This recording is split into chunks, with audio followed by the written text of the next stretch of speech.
One day in the year 2009, I woke up in the morning to get my employees to do the work we needed to do for the day, and as is my custom, I excused myself at midday to go and read. I brought out this book, and right there I was reading something like, "In the business world, you can't predict tomorrow. Anything can happen anytime, and you can lose your business when you least expect. The best way to run a business is to be strong and be willing to bounce back after every failure." That very day, my employees stole away my money and equipment, and since I only had a little struggling business, that business crashed. But I wasn't worried. I smiled, ate and slept. Not because I was so courageous or knew how to start again, but because I had earlier received the prophecy from the book I read in the morning. Most times, all you need to overcome a terrible crisis is just a few words or stories of other people, and that's why in today's video, I'll be sharing with you the 7 books I recommend you to read if you're going through any difficult period right now. 1. Tough Times Never Last, but Tough People Do, by Robert Schuller. I read this book probably a decade ago. Though it's difficult for me to estimate how much this book influenced the way I see life, I suspect this is one of the books that made me strong. This book contains several stories of human persistence and determination. Reading this book will show you how much power even the weakest amongst us have. Knowing what other average people have gone through and how they overcame several odds will help you to believe in yourself again. You'll be determined to go through whatever crisis with your head up, and you'll win. 2. Man's Search for Meaning. Man's Search for Meaning details Holocaust survivor Viktor Frankl's horrifying experiences in Nazi concentration camps, along with his psychological approach of logotherapy, which is also what helped him survive and shows you how you can and must find meaning in your life. Essentially, this book teaches and proves that finding the reason to live for is the most critical thing to do while living, especially during difficult times. The author went through one of the most challenging situations and saw others go through it. Many people lost their lives and many survived. What Victor discovered, however, is that people who survived crisis are usually those who have strong reasons to be alive. Purpose, a mission, calling or meaning for life.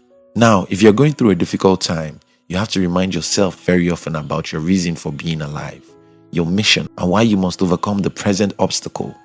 Those reasons don't have to be complex. When Steve Jobs had cancer, he desired to see his child graduating high school, and that was a reason to live longer. And yes, he lived to see his child graduate before he died. Your reason may be to give back to your society, your mother, or write a book that will help humanity. 3. The Obstacle is the Way by Ryan Holiday. After 2,000 years ago, Marcus Aurelius wrote in his private diary, "The impediment to action advances actions. What stands in the way becomes the way." This idea from Marcus Aurelius that every obstacle presents an opportunity for growth is what the obstacle is the way is based on. Accepting challenging situations is the only way to overcome them. Making whatever is on the way is the only way to advance. Life is filled with several obstacles. What most people do is to wait until those obstacles vanish. Unfortunately, they rarely ever disappear.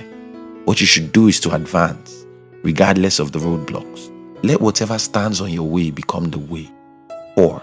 Failing Forward by John C. Maxwell. This book doesn't just encourage you to go through a difficult time.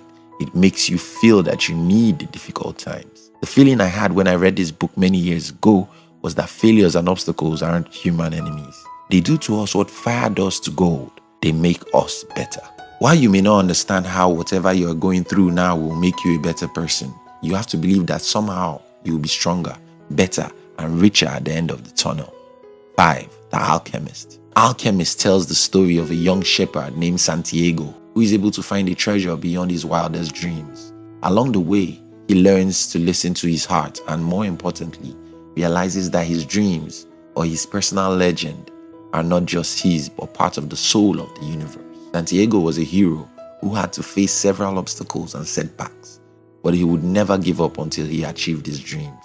This book teaches vision, passion, dreams, and commitment. 6. How to Be Rich by Paul J. Getty. The story I used to start this video is the story of this book. This is the book I read the day my business failed in 2009. While this is a business book written long ago by a billionaire, you might have some inspiration about life and business during the tough times from this book. The author himself went through many difficulties and he shared some strategies he used to overcome those tough times. 7. Biography of Nelson Mandela. Close your mind and think about a man who spent 27 years in prison and yet still believed in his vision. That is crazy. If staying 27 years behind the bar doesn't break you, nothing else can. I've not read this biography myself, but I have selected it as one of the books I'd be reading very soon. Again, the simple strategy I use to overcome tough times is to read about people who have overcome tougher situations in the past. The story of these people don't only give me hope, they give me the courage to believe in myself. And that's what I hope these 7 books do for you.